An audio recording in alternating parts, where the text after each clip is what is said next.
بسم اللہ الرحمن الرحیم۔ شیخ سعدی موٹیویشنل یوٹیوب چینل کے معزز ساتھیوں السلام علیکم۔ ناظرین، آج کا ہمارا موضوع ہے شیخ سعدی کی حکایات۔ تو آئیے اپنے موضوع کی طرف آگے بڑھتے ہیں۔ پہلوان کی سرگزشت۔ ایک پہلوان مرد شاہ زور کا قصہ بیان کرتے ہیں کہ گردش زمانہ سے سخت پریشان ہو گیا تھا۔ خرچ زیادہ اور آمدنی کم تھی۔ مفلسی اور کلاشی کے ہاتھوں عاجز ہو کر باپ کے پاس گیا اور شکایت زمانہ کرتے ہوئے اس سے سفر پر جانے کی اجازت چاہی تاکہ اپنی قوت بازو سے کام لے کر گوہر مقصود حاصل کر سکے، یعنی اپنی تنگ دستی کو آسودہ حالہ میں بدل سکے۔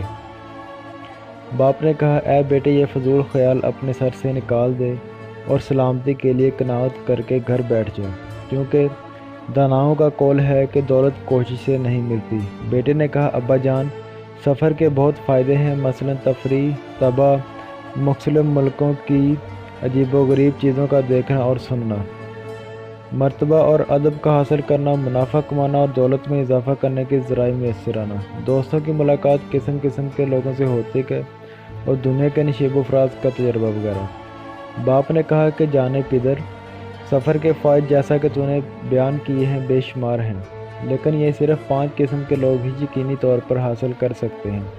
اول وہ سوداگر جس کو خدا نے دولت، حشمت، غلام، کنیزے اور مستعد خدام دے رکھے ہوں، ہر روز ایک نئے شہر میں جاتا ہے اور رات ایک نئی جگہ مقیم ہوتا ہے اور ہر وقت دنیا کے نعمتوں سے لطف اندوز ہوتا ہے۔ دوسرا وہ عالم کہ اپنے کلام شیریں، قوت فصاحت اور مایہ فلاغت کے ساتھ جہاں کہیں جاتا ہے۔ تیسرا وہ خوب رو کے صاحب دل لوگ ان سے ملنے کی خواہش کریں۔ بزرگوں نے کہا ہے کہ تھوڑا سا حسن وہ جمال بہت سے زر و جمال سے بہتر ہے، اور کہتے ہیں خوبصورت چہرہ زخمی دلوں کا مرہم ہے اور بند دروازوں کی کنجی ہے۔ بلا شبہ اس کی صحبت کے لوگوں سے جگہ غنیمت حاصل ہے۔ چوتھا وہ خوش آواز کہ اپنی داؤدی گلے سے بہتے پانی کو روک دے اور پرندوں کو اڑنے سے باز رکھتا ہے۔ اپنی اس خدا داد فضیلت سے وہ مشاقوں کے دل شکار کرتا ہے اور باشعور لوگ اس کی صحبت میں بیٹھنے کی خواہش کرتے ہیں اور ہر طرح سے اس کی خدمت بجا لاتے ہیں۔ پانچواں وہ صاحب ہنر جو اپنی قوت بازی سے روزی حاصل کرتا ہے اور روٹی کا لقمہ کے لیے اپنی عزت و آبرو کا سودا نہیں کرتا۔ اے بیٹے، یہ صفات جو میں نے بیان کی ہیں، سفر میں دل جمعی اور حسن گزر ان کا باعث بنتی ہے۔ جو شخص ان صفات سے محروم ہے وہ محض خوش فہمی اور مبتلا ہو کر سفر کرتا ہے اور کوئی دوسرا اس کا نام و نشان بھی نہیں سنتا ہے۔ بیٹے نے کہا کہ میں داناؤں کے قول کی مخالفت کیسے کروں جو کہہ گئے ہیں کہ رزق اگرچہ قسمت میں لکھا ہوا ہو، لیکن اس کے حاصل کرنے کے لیے تگ و دو ضروری ہے، اور مصیبت بھی اگرچہ قسمت میں لکھی ہوتی ہے لیکن اس کو جان بوجھ کر دعوت دینے سے پرہیز کرنا واجب ہے۔ میری کیفیت یہ ہے کہ مست ہاتھی پر حملہ کر سکتا ہوں اور غضبناک شیر سے پنجہ آزمائی کر سکتا ہوں۔ پس اے پدر بزرگوں، بہتر یہی ہے کہ میں سفر کروں، یعنی مفلسی کے مصائب جھیلنا میری طاقت سے باہر ہے۔ یہ کہہ کر باپ سے دعا کی، درخواست کی اور چل پڑا۔ چلتے چلتے ایک تند و تیز دریا کے کنارے پر پہنچا۔ وہاں دیکھا کہ کچھ آدمی سامان سفر باندھے ایک کشتی پر بیٹھے ہیں۔ ملاح نے ان سے دریا عبور کرنے کی اجرت پہلے ہی لے لی تھی۔ اس نوجوان کے پلے پیسہ تو تھا نہیں۔ ملاح کی خوشامد کرنے لگا، وہ اسے بغیر اجرت کے لیے کشتی میں بٹھا لے۔ ملاح نے اس کی خوشامد کا جواب چند استہزاء سے دیا کہ وہ آدمیوں کے زور کی بجائے ایک آدمی کا کرایہ نکال لے۔ کشتی میں بیٹھے ہوئے لوگوں نے بھی اس کی خوشامد اور رونے پیٹنے پر مطلق رحم نہ کھایا اور کشتی چل پڑی۔ نوجوان کو سخت غصہ آیا، اس نے ملاح سے بدلہ لینے کی ٹھانی۔ پکار کر کہا، اگر میرے جسم کے کپڑے کرایہ کے عوض تو قبول کر لے تو پیش کر سکتا ہوں۔ ملاح لالچ میں آ کر کشتی کو دوبارہ کنارے پر لے آیا۔ نوجوان اس کشتی سے کھینچ لیا اور پیٹنا شروع کر دیا۔ ملاح کا دوست بھی کشتی سے اس کی مدد کے لیے باہر آیا، لیکن اس کا بھی وہی حال ہوا۔ ناچار انہوں نے مصلحت اسی میں دیکھی کہ اس شہ زور نوجوان سے صلح کر لیں اور اسے بلا اجرت دریا کے پار لے جائیں۔